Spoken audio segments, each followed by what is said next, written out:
Uh, but all right. Anyway, what time is it? Ask Ask Ask your your your auntie. aunties. All right. Who wants to read today? I'll read. I can read it. Oh, go for it, Jared. All right. The Ask Your Aunties is, can I ask for advice? I got a new job a week ago, and I have a feeling that someone I work for is homophobic and might not be one person. Not sure what that part means. Oh, I it don't know might how. not be one person, just one person. Oh, and it might not be one person. Thanks, boo.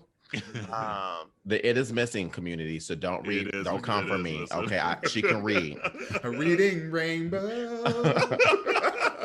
I That's can why I see said everything. Come on, LeVar. So back to the Ask Your Aunties. So it might not be just one person.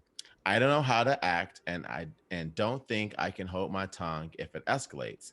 I need the job since it's my first real job since COVID. What do y'all think? We'll let Frank go first on that one. Well, after the work story I just shared, I don't know if I'm the best. You ready to risk it all? I would say, are they really homophobic? Like, or is it repressed? Like, maybe they are. You never Ooh. know. Ooh. I would have found that out. Is that what you're learning in them books at Barnes and Noble? Right. I would say, yeah, some of that like historical. Chicken soup for the repressed For the soul. repressed soul. But no. Anyway, on a serious note. Okay, so I'm probably still not the best for this type of question because when I start getting unhappy at a certain job, or if I was in this situation, if my environment felt toxic, I would plan on leaving. I would start forming a backup plan somewhere else, start making a new nest to go fly somewhere else, especially if it's more than one person, because like ain't nobody got time for that. There was another job that I worked at in the past where I didn't work there long because they purposely were teaching me how to do everything wrong. And I found out like all of them were toxic. So if your job that you're at, if all of them are homophobic or most of them, aka toxic, because it's ignorance and toxicity, then it might not be worth staying there. I don't know if there's a way, I don't know what job this is exactly, if there's like multiple ones where you could like transfer to another location or something if you really wanted that field. But yeah, I mean, and the only other thing I could think of is, I guess, talking to HR, but at the same time, that doesn't always, unfortunately, that doesn't always solve the problem, which is unfortunate. HR is kind of, I've learned it's been lacking in a lot of companies, unfortunately, and people get away with this fucked up behavior. So I don't even know if I helped, but Yeah, no, you probably perspective for sure. I guess I'll hop in there because we do have an HR professional now. We sure do. We sure do. So we'll see. It'll be interesting just to hear Dewan's perspective on this. But this is a tough one because it just depends for me, and this is going to be a gray ass answer. The first thought of mine is just like, don't fuck up your coins until you have a backup plan. Don't be leaving and then be like, shit, no, I ain't got no, I can't pay my bills, this and that. Because there's a lot of homophobic people in this world, unfortunately, and they're not going to be the only one. And so my first thought is, see if you could dig in for a while, see if there's potentially a different manager you could potentially get or a different group within the job you could potentially get to, whatever it may be, but have a plan, a roadmap of whatever it may be. If you like the company, have a roadmap to a different position, a different location, whatever it may be. Two, I agree. If it's that toxic and they aren't your HR professional, because it could be an HR professional who's doing it, whatever. But I would see what regulations and rules you have and how to approach it that way, and make sure you do it in a correct way. Maybe documentation, things like that, because there's going to have to be some kind of proof potentially because it might become a he said, she said, they said situation. Um, and then if it really is messing up your mental, I agree. You might have to leave, quite frankly, because they might be in a position where people like them better, unfortunately, whatever it may be. There's like a lot of situations that play out where there's just a lot of politics in, especially like in corporate America that I've seen. Like I've been in positions and jobs and roles where it was hell going to work every day. And that manager was able to schmooze the right people to make it seem like Carell was the problem.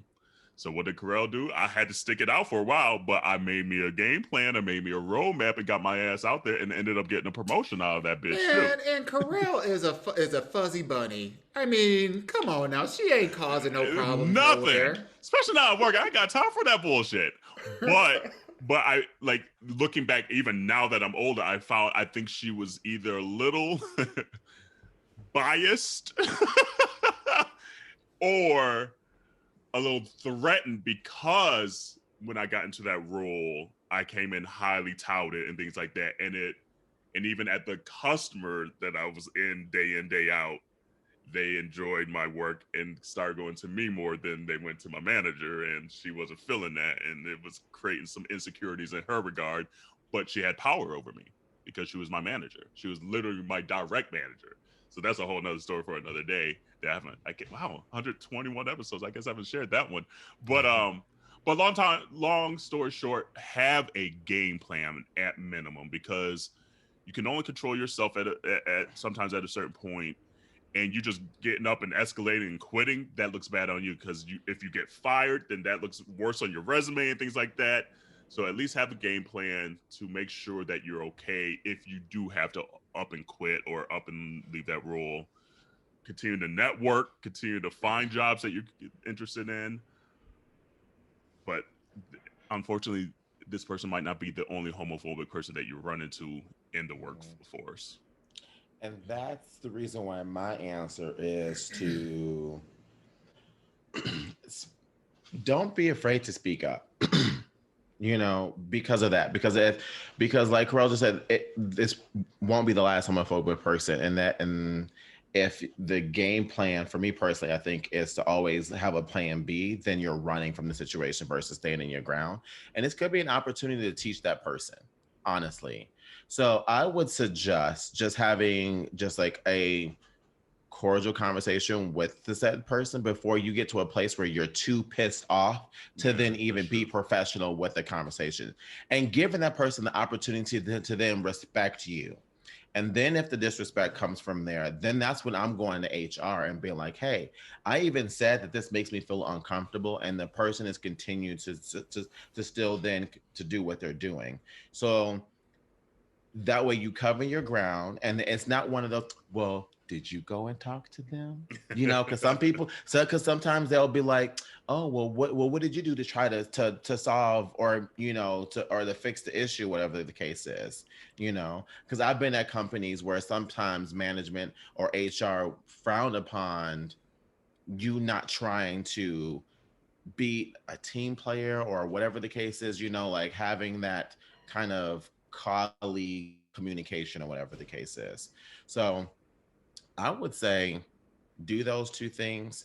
But when you go to HR in that moment, that's when I would start having my plan B, just in case it's not resolved in a matter that is good for you. Because in that case, that means not only do that the person you went to HR not have your best interest, but then the company itself doesn't have your best interest. And then that's when you need to be gone, because it can always be a few bad apples that ruin it for a company. That's true. So I don't say just run because there's a person within the company that's making the company look bad. If it's the person and the company, then you need to be looking for the exit. Dewan, oh, I'm interested. Um, I'm gonna give kind of the HR answer, and then I'm gonna give you the real answer. Mm-hmm. The HR answer is, you know, a lot of what you guys said, which is one, understanding. Well, let me take one step back, because we don't know what kind of work environment this is. And so I'm just giving you this caveat to say that I'm coming from a space of corporate HR. But if you're not working in like a corporate kind of setting, if you're like working like in construction, or like for the electric company or the cable company or whatever, where you're on your own and you're riding along in a car with somebody who's you know like there is no a bunch of other people that you're around. There may be a couple people you interact with, but it's basically you and another person. It's a whole other dynamic. Yeah. And the quote unquote HR is Okay, turn up. well, yes, this is a very Latin infused neighborhood, so they're shooting off firecrackers apparently. Long story short is, if there is an opportunity to have conversation with somebody within HR, I would encourage you to have that conversation, because under no circumstance, whether a company is public or private, should they be condoning behavior that is creating an environment where people feel threatened and unable to perform. And someone who is demonstrating these kind of behaviors is making it difficult for you to be able to perform. And so I would encourage you to have that conversation, if nothing else, just to understand what your options are in that particular culture and company. The other thing I'll say on Real Street is, sometimes we take jobs not because we want them, not because we like the company, not because of what their culture is or all these things. We take it because you need the money. You're taking it because you have been, you even said, this is the first real work since COVID. So, I get that, options are few and far between. So the real answer, if I were in your situation, I would, at this point, I would put my head down. I would do my work. I wouldn't talk to nobody. I wouldn't be with nobody. And in my spare time, I'd be like on the Googler Schmoogler trying to find another job as quickly as possible so I can bounce. And damn, trying to be a culture fixer, like I get what you're saying. It's like, this could be a teaching moment. But when you're trying to like just make a paycheck, and pay them damn bills. Right. Ain't nobody got time for that. Like I get it, and I want to be on that side, but at the same time, it's just like, if you walk on Real Street, some people just want to work so they can do what they want to do outside of it, and they don't want all that rigmarole. And I get that, But if this is a job in a company that you want to build longevity with, that you can see a future career for yourself, and this is a roadblock, then I would encourage you to kind of explore some of those other avenues. And another thing too, this is why it's so important on a federal level, why the LGBTQIA plus community has been fighting for decades, why civil rights and people, communities of color have been fighting for so long, is because to at least minimally be protected on a federal level if things do escalate to something like a hate crime or things like that. So that's why in these kind of questions, we hear this. My mind also goes to like why we fight to ensure that we have equal protection under the law if something does escalate. I just want to take a moment just to point out that I did not give an Auntie Hennessy answer. You did. It was very. You didn't say catch these hands or nothing. Okay. Because typically that's where she would go. Catch these unicorn hands, bitch. Hey, look, I'm just saying. But I will also say this though. I mean, catching somebody outside of work ain't on work time, ain't on work property. Just saying. Be homophobic if you want to. Okay. Might come out and find all his tires flattened. I don't know how that happened. Damn, that sucks. I saw where you were coming from though with your answer too. Like I do agree a little bit with that too, because it can be really empowering, and it'd be awesome if they did somewhat meet you in the middle and understand instead of be ignorant about it, and then you don't have to leave or there's no more problems. Like it would be nice to start, it would be great, like in a perfect world, if we could all understand each other. And I just want to correct myself one thing as far as what I said. I'm not saying it needs to be a moment for us to teach that person because they're the ones in the wrong. What I'm saying is giving them the opportunity to professionally correct themselves without having HR to get involved and it become this big thing as well too. Because some people, as I'm learning, common sense ain't common, and so some people need to be reminded that this is the way things should be. There's a reason why we have to every year take those compliance trainings every single year and go over harassment and all the rest of that stuff, because some people forget about it very quickly. And so sometimes you might have to run them like, hey, you saw Tiffany in that video. Why are you talking like that? They said no. That's not how we operate. You saw Tiffany in that video. So I'm just saying I would like to give the person the opportunity to correct themselves, versus me going straight to HR and then them feeling some kind of way because they thought, oh, well, I thought we were cool enough for you to say something to me, or even try to play that, oh, well, I didn't mean anything. No. I'm gonna come to you so you know exactly where I stand, and if it continues, you can kiss my black ass, and I'm going to HR. Because I don't want the crocodile tears. I don't want I really wish they would have told me because I really didn't mean anything by it. No, you're not about to downplay the reason why I had to buck up and get HR involved. Two other things came to mind. One, this is harassment. Absolutely. This is not like microaggression. This is the classic definition of harassment, creating an environment that makes it unsafe for me to be able to perform because I'm being otherized in some kind of way. And this is what HR gets paid to do. So that's number one. Number two, if you twerking on the job and twirling around and be an extra, I mean, it might not be homophobic. It might just be they're telling you to do your damn job. So let's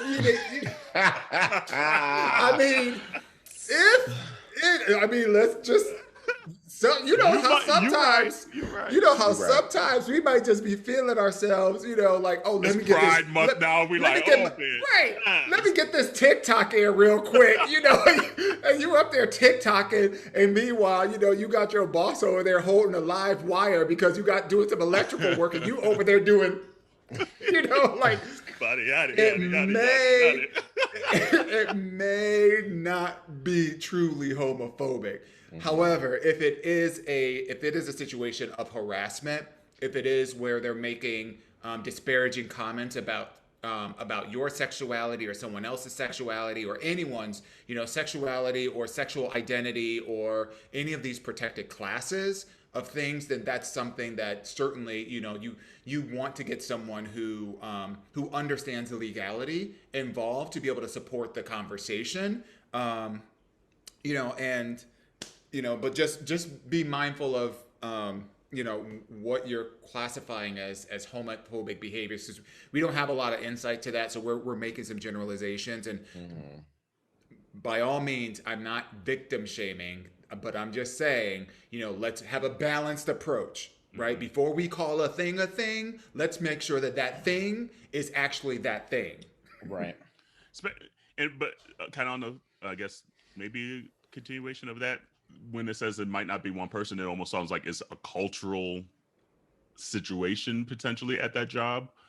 Because if you're getting that feeling from multiple people, it seems like it's being allowed by whomever it may be, whoever's in charge, to have that kind of culture of homophobia or maybe even up to that line of where it might not be appropriate. Mm-hmm. So it'll just be interesting going forward. So whoever sent this in, let us know what's going on. We would like to fill us in on the details. We need to know what's going on, because if you was like pussy popping due to to city girls, on the while y'all supposed to be picking up trash or whatever, or you and your there's this Key and Peele skit that they do when they're in an office, and Key, one of them is like really effeminate gay, and the other one is just like not, or whatever, or not presenting, let's put it that way, presenting feminine, presenting, like what one would call gay or whatever. And the other one has like penis straws on their desk, and I've seen that. Yeah. Like, I mean, there is a case where you may be doing too much for the workplace. But given the benefit of the doubt with this particular situation, harassing behavior that is specifically based on those protected classes it's not allowable. It's criminal, and and this is a situation where getting support from someone who understands the legality behind these kind of actions, especially if there are multiple people that are involved in creating this environment where you don't feel safe to be yourself and or to perform, is warranted for getting that additional support. Well, continue to send your questions to aya@minoritetyreport.com or DM us. We love these questions coming in. And it kind of reminds me, I'm not sure if you saw the Pose episode this week, but going into did you see it, Jarrell? No. I don't want to spoil nothing. Well, going into where she was going to go buy that dress, so I don't spill too much of the secret, and the transphobia that occurred there. And so that's a situation, Dewan, like you were talking about, how it could be some corporate America, or it could be someone literally who owns that shop. Mm-hmm. Who's gonna he ain't reporting to nobody. He owns it. There ain't no HR. Exactly.